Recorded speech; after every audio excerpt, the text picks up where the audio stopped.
आज का बाइबल वचन, परमेश्वर के लिए सच्चे आंसू बहाओ।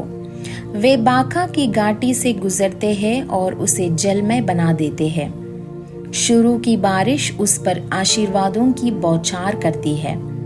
वे हर दिन मजबूत होते जाते हैं और सभी सियोन में परमेश्वर के सामने प्रकट होते हैं। भजन संहिता 84 अध्याय का 6 और 7 वचन। बाका की घाटी का मतलब है आंसुओं की घाटी। यह घाटी दुखी मन को दर्शाता है।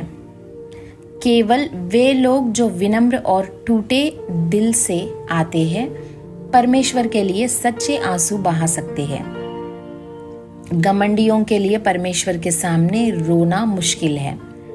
हमारे दिल में जब टूटापन और सच्चाई होती है, तभी सच्चे आंसू निकलते हैं। पुनरुत्थान के बाद प्रभु यीशु मसीह का पहला काम अपने खून के साथ पिता के सामने जाना था। लेकिन उस सुबह जब वह पिता के पास जाने वाले थे, एक और महत्वपूर्ण घटना घटी। मरियम मगदलीनी उनके लिए रो रही थी। वह सुबह सुबह अकेली कब्र के पास आई थी और रो रही थी। जब यीशु मसीह इस धरती पर थे, तब कई लोग उनके पास आकर चंगाई और राहत के लिए रोते थे। लेकिन इस बार मरियम कब्र के पास आई थी सिर्फ यह कहने के लिए कि मैं उन्हें लेकर जाऊंगी। उसे सिर्फ प्रभु यीशु चाहिए थे, कोई आशीर्वाद नहीं।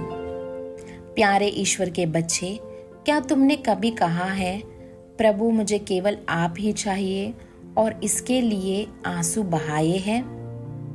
तुम आशीर्वाद के लिए प्रार्थना कर सकते हो और यह ठीक है, लेकिन अगर तुम्हारे पास प्रभु यीशु है तो तुम्हें किसी और चीज की जरूरत नहीं होगी। अगर हम इस स्थिति में पहुंचे जाए कि मुझे सिर्फ यीशु चाहिए, तो हमें सांसारिक चीजों के लिए प्रार्थना करने की जरूरत नहीं पड़ेगी। 16वीं शताब्दी में फ्रांस की एक महिला गयोन मैडम भगवान के प्रार्थना करती थी।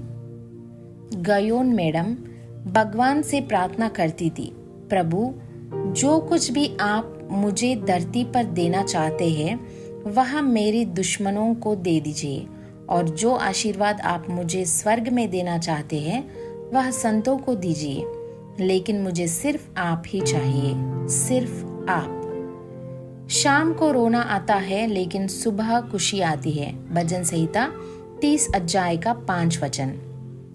यह समय हमारे लिए रात का समय है, एक दुख और आंसुओं का समय। जब यह समय खत्म होगा और हमारे आंसुओं का प्याला भगवान के योग्य आंसुओं से भर जाएगा, तो सुबह खुशी आएगी। चाहे हमारे मृत्यु हो या हम प्रभु की वापसी पर उठाए जाए, वह सुबह उजाले और महिमा से भरी होगी।